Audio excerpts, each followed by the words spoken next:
Welcome to this exploration of one of the most disturbing and unexplained mysteries ever recorded in the American South.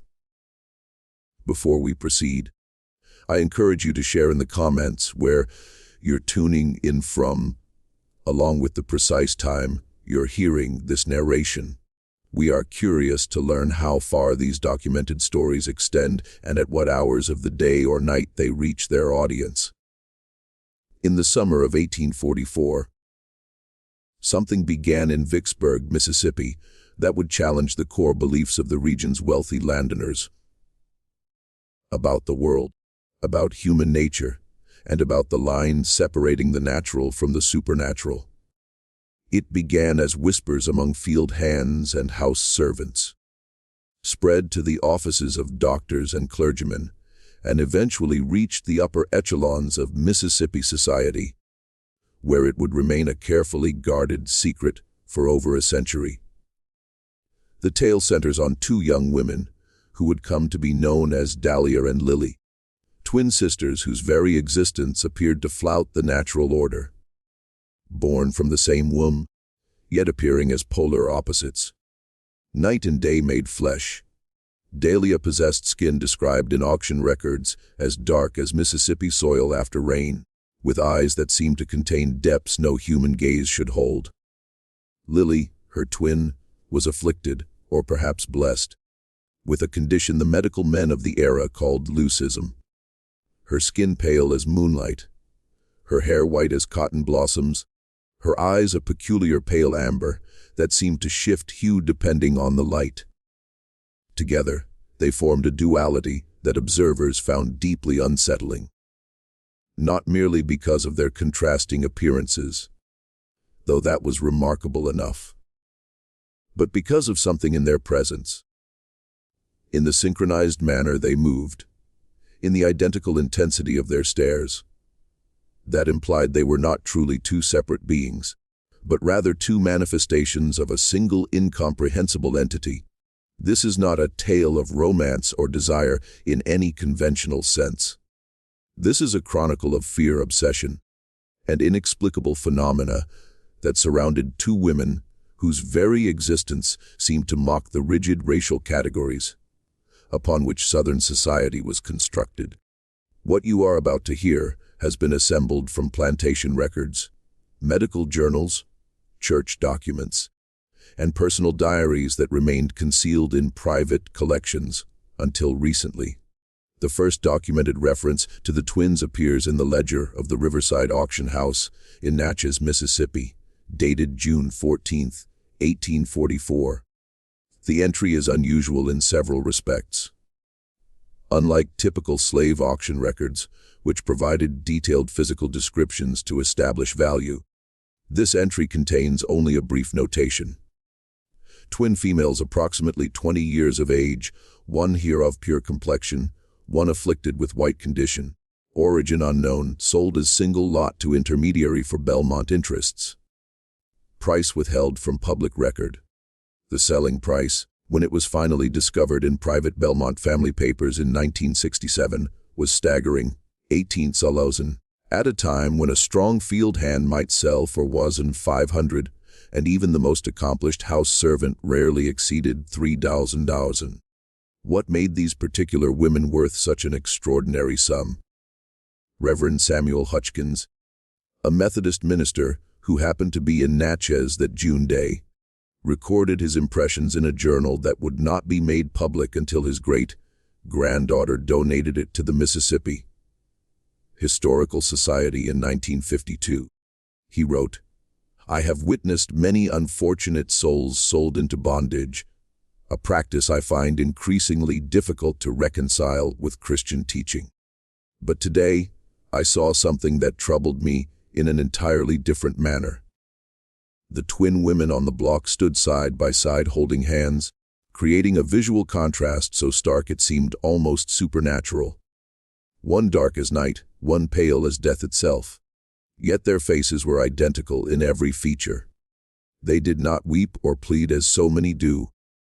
They simply stood with a composure that seemed almost otherworldly and observed the crowd with eyes that appeared to see far more than they should. What disturbed me most was that they moved in perfect synchronization, as though connected by invisible threads. When one breathed, the other breathed. When one turned her head, the other mirrored the movement exactly. The Belmont family was among the most powerful in Mississippi. They controlled 3 massive plantations totaling more than 15,000 acres, held significant political influence in both state and national Democratic Party circles, and maintained business connections throughout the South and into New York banking houses. Whatever motivated them to pay such an unprecedented sum for the twins, it was not a casual whim. Unlike every other enslaved person purchased by the Belmont interests that year, Dalia and Lily were not sent to work in the cotton fields or even the main household staff. Instead, according to architectural records and servant testimonies collected decades later, they were housed in a specially prepared section of the Belmont mansion itself, in what had previously been a storage wing on the 3rd floor, accessible only through a single locked corridor. This arrangement generated immediate speculation. Plantation owners simply did not house enslaved individuals within the family living quarters, except for the most trusted house servants, and even then only in designated servant areas. To dedicate an entire wing to 2 newly acquired people suggested either extraordinary favor or extraordinary caution. The truth, as later evidence would suggest, was the latter. The Belmont family was not indulging the twins. They were containing them. The first indication that something was profoundly wrong came in August 1844, barely 2 months after the twins' arrival. Dr. William Ashford, the family physician who maintained detailed records of all medical matters concerning the Belmont household, was summoned to examine injuries both sisters had sustained. His report, preserved in the archives of the Vicksburg Medical Society, contains observations that he clearly struggled to explain. I was called to attend to lacerations on the left forearms of both females known as Dalia and Lily. The wounds appeared identical in location, depth, and length, which was peculiar given that they had supposedly been injured in separate incidents. More remarkable still, based on the initial report from Mrs. Belmont's housekeeper, the wounds were approximately 48 hours old. However, upon examination, I found the injuries had healed to a degree that would typically require at least 7 to 10 days. The scar tissue was mature, the inflammation entirely absent, and both subjects reported no pain or limited mobility. A doctor. Ashford's report continued with increasingly disturbed observations. What troubles me most is not merely the accelerated healing, but the absolute symmetry between the 2 subjects. When I examined Dalia's pulse, it measured approximately 48 beats per minute. Lily's pulse, measured simultaneously by my assistant, was exactly the same. And more remarkably, the beats occurred in perfect synchronization, as though both hearts were controlled by a single mechanism. When I tested their reflexes, responses occurred at precisely the same instant in both subjects. I attempted to engage them in separate examinations, placing them in different rooms, but both became severely agitated, exhibiting rapid breathing and signs of distress until they were reunited. The doctor's final observation revealed his deep unease. I must note, though it seems improper to record such a subjective impression in a medical document, that I found the subject's presence profoundly unsettling. The effect of their dual gaze, one from eyes dark as night, one from eyes pale as milk, was deeply disturbing. I left the Belmont residence with an inexplicable sense of unease that persisted for several days. The enslaved community in Vicksburg developed its own understanding of the twins, passed through whispered conversations in quarters and during the brief periods of communal gathering permitted on Sundays. An elderly woman named Claudia, interviewed in 1932 when she was 97 years old, recalled her time as a house servant on a plantation neighboring the Belmont estate. She said, "We knew not to speak their names where white folks could hear, but among ourselves we called them the night and day flowers, because one bloomed in darkness and one in light, but they was the same flower split in two." The old women said they wasn't altogether of this world. Said something had touched their mama before they was born, something that marked them for a purpose we couldn't understand. The dogs knew it. Dogs always know. They would whimper and hide when the twins came near. Even the meanest fighting dogs would tuck tail and look away. But here's the strange part. The dogs couldn't decide which one scared them more. They'd look at the dark one and whine, then look at the pale one and shake. Then another account recorded in 1928 from a man named Isaiah, who had been enslaved on the Belmont property, provided additional details. Miss Dalia and Miss Lily, they never worked a day that I saw. They kept them up in that east wing, and sometimes you'd see them at the window, always standing together, always touching, like they couldn't bear to be separated even by an inch. But it was the smell that told you when they'd been somewhere. Two smells, actually, coming together. One sweet like night, blooming flowers, dark and heavy, the other light and clean like magnolia in the morning.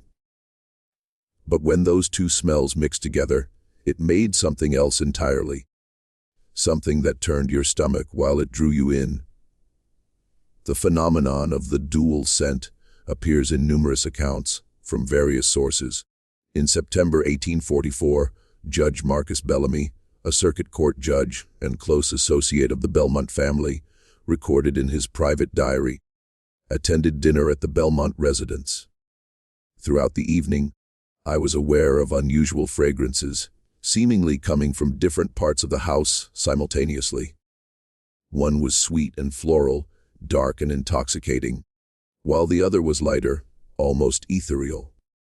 As the night progressed, these scents seemed to merge and intensify. When I mentioned it to Charles Belmont, he became noticeably uncomfortable and changed the subject. By the autumn of 1844, the situation at the Belmont mansion had apparently become serious enough to warrant outside intervention. This is when the family made the fateful decision to involve the church, specifically requesting the assessment of Reverend Thaddeus Price, a Baptist minister known for his stern moral views and his reputation for spiritual discernment. Reverend Price's encounter with the twins is documented in fragments of his own diary that survived despite his later attempts to destroy his papers. The entry is dated November 3, 1844. I was summoned to the Belmont estate to provide spiritual counsel regarding a matter they described as delicate. Upon arrival, I was taken to the third-floor east wing to a suite of rooms, where I was introduced to the twin women known as Dalia and Lily. They sat together on a settee holding hands, their fingers intertwined in a manner that seemed almost ritualistic. The contrast between them was stark. One possessed of the darkest complexion I have ever observed, rich and seemingly luminous. The other so pale she appeared almost translucent, like a ghost or spirit made flesh. Yet their faces were identical in every feature, mirror images that somehow emphasized rather than diminished their opposition. The diary continues. What disturbed me most was the sensation I experienced when both turned their gazes upon me simultaneously. One pair of eyes dark and fathomless, one pair pale and penetrating, but both looking at me with the exact same expression, the exact same intensity. I had the most peculiar sensation, as though their dual gaze was reaching into my mind from two directions at once, extracting memories that I had long buried. I thought of my brother dead these 20 years and of the circumstances of his passing. I thought of words I had spoken in anger to my wife, words I had never confessed to anyone. All of this rushed through my consciousness in the space of seconds. And I had the terrible suspicion that they were aware of every thought, that together they were reading my soul like a book open before them. The entry grows more disturbed. I attempted to engage them in conversation about spiritual matters. When Dalia finally spoke, her words were not those of an ignorant or uneducated person. She said in a voice that seemed to resonate with deep tones, "Reverend, you speak of sin and salvation." Then Lily continued, her voice higher and clearer, but perfectly synchronized with her sister's rhythm. "But what if there are souls that exist outside that framework?" Then together in perfect unison, they said, "What if there are people who were never meant to be saved or damned, who simply are?" The effect of their combined voices speaking as one was profoundly unsettling. What happened next is described in a subsequent entry dated November 5th, 1844, written in noticeably shaken handwriting. "I preach this Sunday on the theme of resisting temptation, as I have done countless times before. But when I reached the pulpit and looked out at the congregation, I found I could not continue with my prepared sermon. Instead, I heard myself saying words I had not planned. I said, 'Do not fight against the temptation, for it is already among us, walking in two forms, speaking with two mouths, seeing with four eyes.' The congregation sat in stunned silence. I cannot explain what came over me. I felt as though I was standing outside my own body, watching myself speak words that were not mine." Reverend Price resigned from his pulpit in December 1844, citing health concerns. He never ministered again. His wife, in a letter to her sister, wrote, "Thaddeus is not the man he was. Something happened during his visit to that cursed house. He wakes at night in terror, and sometimes I hear him weeping and speaking of mirrors and shadows and twins who are really one. He says we are not safe, that there are things walking in the world that should not be. I fear greatly for his sanity." The impact of the twins' presence was not limited to those who met them directly. Throughout the winter of 1844 and spring of 1845, a series of inexplicable events plagued the families and businesses associated with the Belmont interests. Charles Belmont's business partner, Richard Thornton, died suddenly of an apparent stroke at age 42. His widow mentioned in her private correspondence that in the weeks before his death, Richard had become obsessed with the mirror problem at the Belmonts and had begun covering all the mirrors in their home. The overseer at one of the Belmont plantations, Thomas McKinley, began exhibiting increasingly erratic behavior in March 1845. According to testimony from other plantation employees, McKinley claimed he could hear two voices speaking in harmony at night, singing words in a language he did not recognize. He told his wife that he had seen the twins standing at the edge of the cotton fields at dusk, though the Belmont family insisted they never left their third-floor rooms. On May 3, 1845, Thomas McKinley was found dead in his quarters from what was ruled a heart attack. His final journal entry contained only a single sentence written and rewritten dozens of times. "They are not two. They are not two. They are not two." Most disturbing was the case of James Belmont, Charles's younger brother, who managed the family's cotton gin operations. In April 1845, James became convinced that the twins were somehow responsible for a series of mechanical failures. He told his wife that he had seen them standing in the doorway of the facility one evening. And as he watched, they had stepped toward each other, and their silhouettes had overlapped, creating a shadow that was neither wholly dark nor wholly light. 2 weeks later, James Belmont was discovered in his office with his service pistol beside him, dead from a self-inflicted gunshot wound. He left no formal note, but on his desk was found a piece of paper with a crude drawing showing two female figures, one shaded dark, one left white, with an equal sign followed by a single figure that was half dark and half light. Below the drawing were the words, "God help us when they remember they are one." It was after James's death that the Belmont family made the decision to invite scientific examination of the twins. Dr. Adrian Raleigh was a physician from New Orleans with advanced medical training in European institutions. He was brought to Vicksburg in June 1845 under conditions of strict confidentiality, paid a substantial fee, and given unusual latitude to conduct examinations that would not have been permitted under normal circumstances. Dr. Raleigh's research journal, discovered in 1973 in a private collection in Louisiana, provides clinical details that read like something from a Gothic novel. His entry from June 28, 1845 describes an experiment with blood transfusion.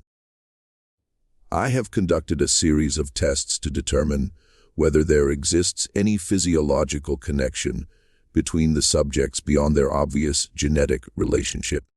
When I drew blood from Dalia and introduced it into Lily's system, not only was there no adverse reaction, but Lily's vital signs began to synchronize even more perfectly with Dalia's than before. More remarkable still, when I reversed the procedure, the same synchronization occurred. It was as though each transfusion strengthened the connection between them." A subsequent entry reveals even more disturbing findings. When the subjects are separated by distance, even by a simple partition placed between them so they cannot see or hear each other, both exhibit immediate and severe distress. Heart rates elevate dramatically. Breathing becomes labored, and they begin to call out to each other in voices that seem to harmonize impossibly. But here is what truly defies explanation. Despite their obvious distress, their physiological responses remained in perfect synchronization. Their hearts beat in unison. Their breathing fell into identical patterns, as though they remained connected by some mechanism science has yet to discover. Dr. Raleigh's entries became increasingly troubled. On July 15, 1845, he wrote, "I have begun to question the wisdom of this investigation. More troubling are the dreams. For the past week, I have experienced vivid nightmares in which I see through 4 eyes simultaneously. 2 perspectives that somehow merge into a single vision that is more complete than ordinary sight. In these dreams, I am both Dalia and Lily, experiencing the world from both viewpoints at once. And I understand with terrible clarity that they are not truly separate individuals, but rather 2 halves of a single consciousness that has been split between 2 bodies." An entry from August 1, 1845 reveals Raleigh's growing fear. "I have conducted an experiment that I now deeply regret. I asked the subjects to attempt speaking simultaneously, saying different words. Dalia said, 'We are,' while Lily said, 'One soul,' but their words overlapped in such a way that the sounds merged. And what I heard was a third phrase that neither had spoken individually. Something that sounded like, 'We are one soul divided.'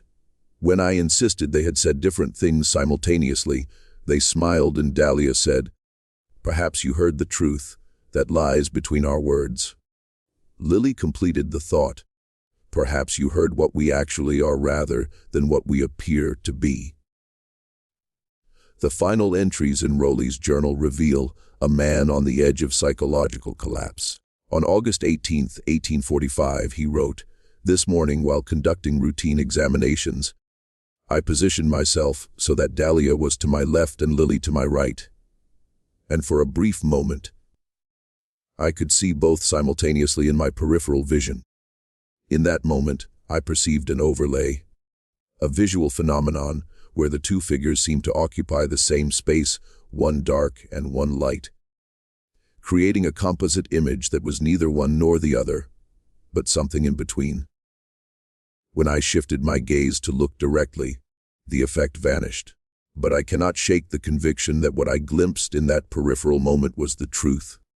His final entry, dated August 20, 1845, contains a desperate warning. I am leaving Vicksburg immediately and will not return. The subjects are not what the Belmonts believe them to be. They are not merely twins with an unusually strong connection. They are fragments of something that was never meant to be divided. Something that is actively seeking to become whole again. I strongly advise that they be kept separated at all times, that they never be allowed to touch for extended periods, and that under no circumstances should they be allowed to see their own reflections together in a single mirror. I have seen what happens when they stand before a mirror together. The reflection does not show two figures. It shows one. Adrian Rowley was found dead in a swamp outside Vicksburg 6 days later. His body showed no signs of violence or struggle. The official cause of death was listed as accidental drowning, though the medical examiner noted several peculiarities. The body had decomposed far more rapidly than would be expected. More bizarrely, the examiner noted that Rowley's tongue had been removed. Most disturbing was a detail mentioned only in the examiner's private notes. Rowley's eyes had changed color. One had become very dark, almost black, while the other had become pale, almost colorless. After Dr. Rowley's death, the Belmont family's approach to the twins changed dramatically. New rules were implemented with strict enforcement. The twins were no longer allowed to hold hands or touch each other for more than brief moments. Their rooms were separated with a locked door between them. All mirrors were removed from their quarters. Most significantly, they were never allowed to be in direct sunlight together at the same time. A letter from Margaret Belmont to her sister written in September 1845 provides some insight. We have been advised that the subjects must be kept as separate as possible without causing them actual harm.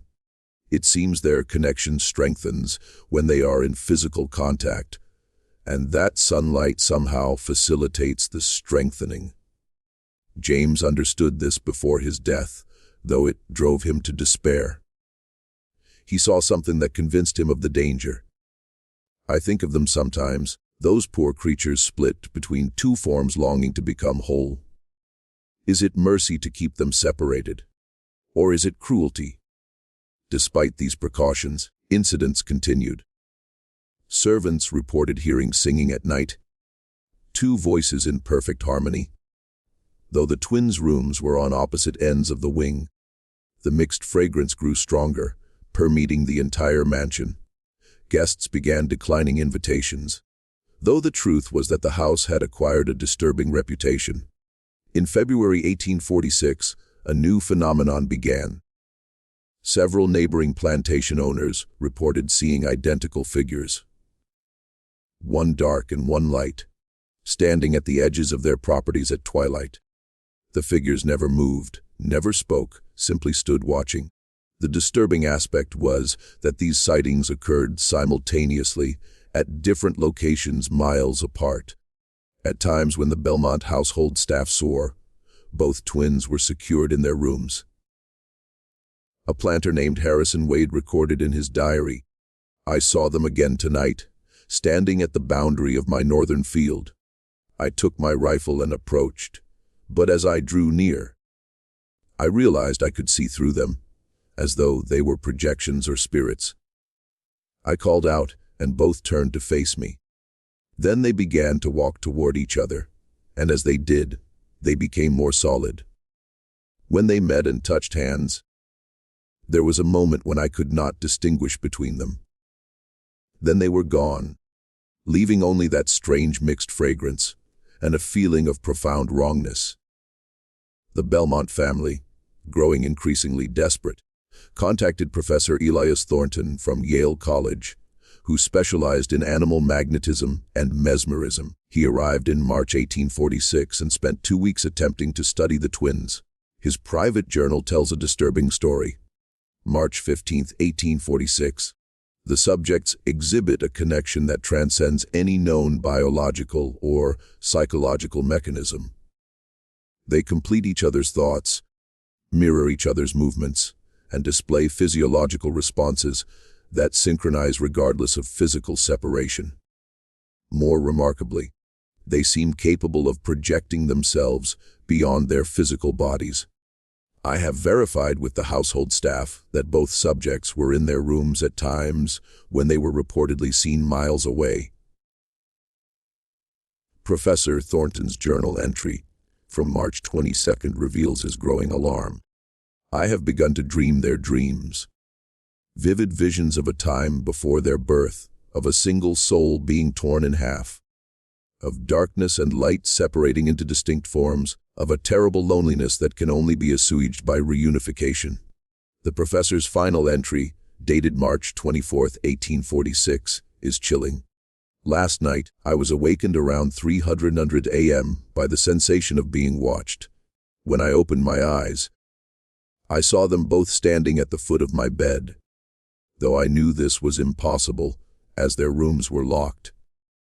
They were holding hands, and where their hands joined, the boundary between them seemed to blur. They spoke in unison. "We are tired of being divided. We want to be whole again." Then they simply faded. I will recommend to the Belmonts that they release these women, for I do not believe any force on earth can keep them separated much longer. Professor Thornton's warning went unheeded. The Belmont family tightened their security measures instead. This proved to be a fatal miscalculation. On the night of April 30th, 1846, during a powerful thunderstorm, something occurred at the Belmont mansion that would never be fully explained. The following morning, the guards assigned to the East Wing were found unconscious. All three of them collapsed with identical expressions of terror frozen on their faces. When revived, none could remember what had happened, though one kept repeating, "They merged. They merged," over and over. The twins' rooms stood open, both doors unlocked from the inside. The rooms themselves were empty, but on the wall between them was a mark that no one could adequately explain. It appeared to be a scorch mark, but it was neither wholly dark nor wholly light, seeming to shift between the two depending on the angle from which it was viewed. Its shape suggested a human form, but one that contained two figures overlapping, merging into a single impossible shape. More disturbing still was what was found in each room. In Dalia's darker quarters, everything had become slightly paler. In Lily's paler quarters, everything had darkened slightly. It was as though each twin had left behind some essence of herself, or perhaps had taken some essence of her other half in preparation for a merging that had finally occurred. The Belmont family immediately organized search parties, offering substantial rewards. But from that night forward, Dalia and Lily were never seen together again in any verifiable way. What did continue were sightings, reports that would persist for decades. Throughout the late 1840s and into the 1850s, people reported seeing strange figures at twilight. Sometimes a dark woman alone, sometimes a pale woman alone, but most often both simultaneously in different locations. But there were other reports that spoke of something else entirely. Several witnesses claimed to have seen in particular lighting conditions a single figure that seemed to be both dark and light simultaneously. A woman whose appearance shifted depending on the angle of view. An account from 1849 recorded by a traveler named Marcus Whitfield described such an encounter. "I was riding along the Natchez Road at dusk when I saw a woman standing by the roadside. As I approached, I could not determine if she was of dark or pale complexion, for she seemed to be both. When I drew alongside her, she turned to face me, and I saw that she possessed 4 eyes, 2 dark and 2 pale, all looking at me with the same expression of profound sadness mixed with triumph. I heard a voice, or perhaps 2 voices, speaking in perfect unison say, 'We are almost whole again. Soon we will be one.'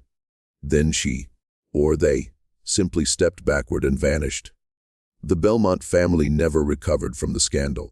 Charles Belmont died in 1848 of what physicians termed a wasting disease, though those who attended him spoke of how he would call out in his delirium about the merging and two becoming one. His wife Margaret retreated from society entirely. The mansion stood empty for many years, as no one wished to purchase a property with such a disturbing history. Interviews with descendants of enslaved people who had served in the Belmont household revealed that stories of the twins had been passed down through generations.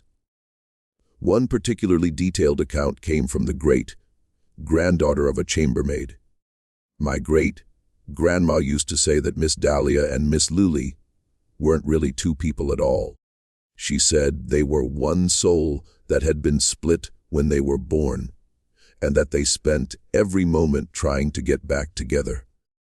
She said on the night the twins escaped, there was a sound like thunder, but not quite, and a flash of light that was both dark and bright at the same time. After that, nobody ever saw two separate girls again. What they saw was one being that was both and neither. Something that existed between black and white, between separate and joined, between human and something else entirely.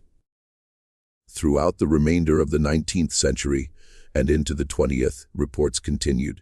A farmer in 1867 reported seeing a woman who couldn't decide what color she was. A riverboat captain in 1889 described a figure that seemed to be two people overlapping. During a solar eclipse in 1918, multiple witnesses reported seeing a woman whose silhouette seemed to shift and change, darkening and lightening in rhythm with the eclipse itself. Most tellingly, the phenomenon of the dual fragrance continued to be reported, often preceding unusual events or appearing at sites where boundaries seem thin: crossroads, riverbanks, thresholds, mirrors, twilight hours. In 1923, an elderly woman named Delilah Johnson was interviewed by a graduate student. She made a statement that has become widely quoted.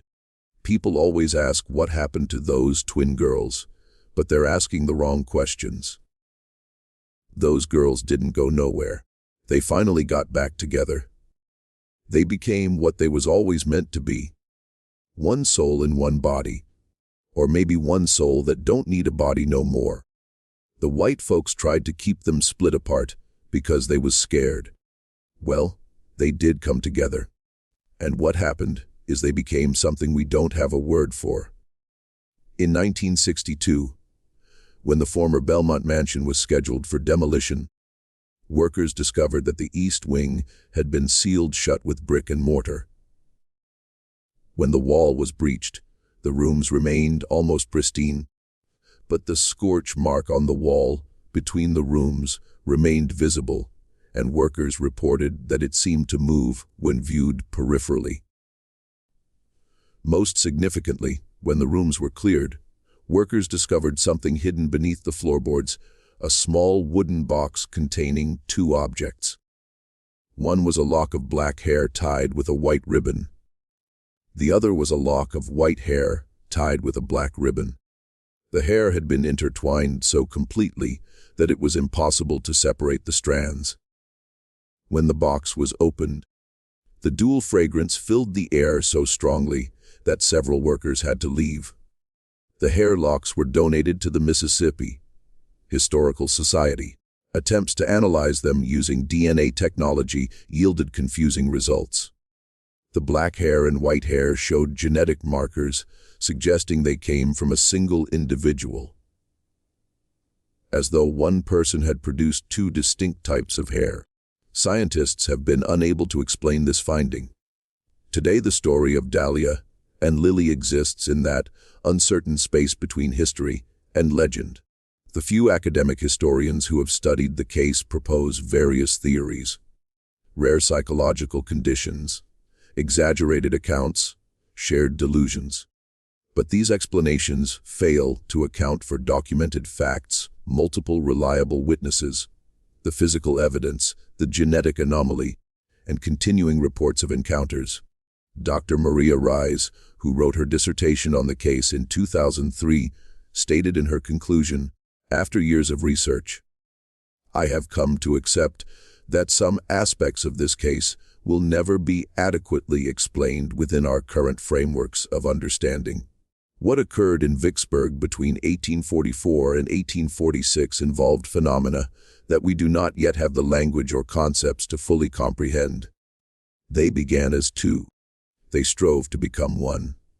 And if the continuing reports are to be believed, they succeeded in achieving a state that is neither two nor one, but something else entirely. To this day, people in Mississippi claim to encounter what they call the Twilight Woman or the Sister Soul. A figure seen at dusk or dawn at crossroads and thresholds, a being that seems to be both dark and light, both one and two. These accounts are easily dismissed as folklore. But then there is the scent. Multiple people, many with no knowledge of the historical case, report encountering a strange mixed fragrance. Dark, heavy flowers combined with light, ethereal blossoms. And those who encounter this fragrance sometimes report a feeling of presence, a sense of being observed by four eyes, too dark and too pale, of being seen from two perspectives simultaneously. Perhaps the final word belongs to an anonymous entry in the Mississippi Historical Society's archive guestbook, written in 2015. I came here to research my family history and happened upon the Dalia and Lily files by accident. As the sun set, I swear I smelled flowers, two types blending together. When I looked up, I saw reflected in the window glass a figure standing behind me. But when I turned, no one was there. Yet in the reflection, I could still see her, or them, one form that seemed to contain two looking at me with eyes both dark and light. I heard, or perhaps felt, words. We are still here, still together, still one and two and neither. We are what happens when the divided finally merges. Then the reflection faded, leaving only the mixed scent of flowers. And so the story of the most seductive enslaved twins in Mississippi history ends. Or perhaps does not end, but continues in a different form, transformed from documented history into persistent mystery. Something extraordinary occurred in Vicksburg in the 1840s. Something that still echoes through the region in whispers and scents and strange sightings. On humid nights in Mississippi, when the air is thick and the boundary between day and night seems uncertain, some people still report encountering that mixed fragrance of dark and light flowers. And those who know the story will whisper a prayer or blessing acknowledging the presence of something that was divided but refused to remain separate. Something that fought its way back to wholeness. Something that exists now in that liminal space between one and two, between present and absent, between the natural and the supernatural. They say if you listen carefully in those moments, you can hear singing. Two voices in perfect harmony, creating overtones that resonate in the chest and bones. Singing in a language that communicates directly to something deep within us about what it means to be split and to yearn for reunification. What it means to be divided and to fight to become whole again. And perhaps that is the true lesson of Dalia and Lily. They remind us that there are bonds strong enough to transcend any barrier, connections deep enough to survive any attempt at separation, and that sometimes, against all odds, love will find a way to become complete again. The bizarre secret of the most seductive enslaved twins in Mississippi history is not that they were beautiful or that strange phenomena occurred in their presence. The secret is that they were never truly two separate beings at all, but rather one soul that had been torn in half, and that they spent their entire observable existence fighting to undo that division. And if the legends are true, they succeeded. They are whole now, existing in that space between, visible only at certain times when the light is neither full day nor full night, when the world itself seems balanced between different states of being. And in that space, they are together finally and forever.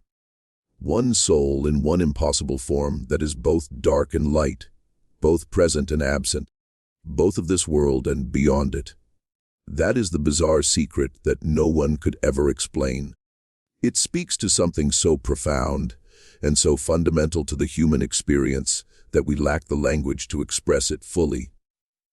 The knowledge that we are all, in some sense, divided from ourselves, separated from our wholeness, and that our deepest longing is to be reunited with whatever part of us we have lost, to become complete, to be finally, impossibly, perfectly whole.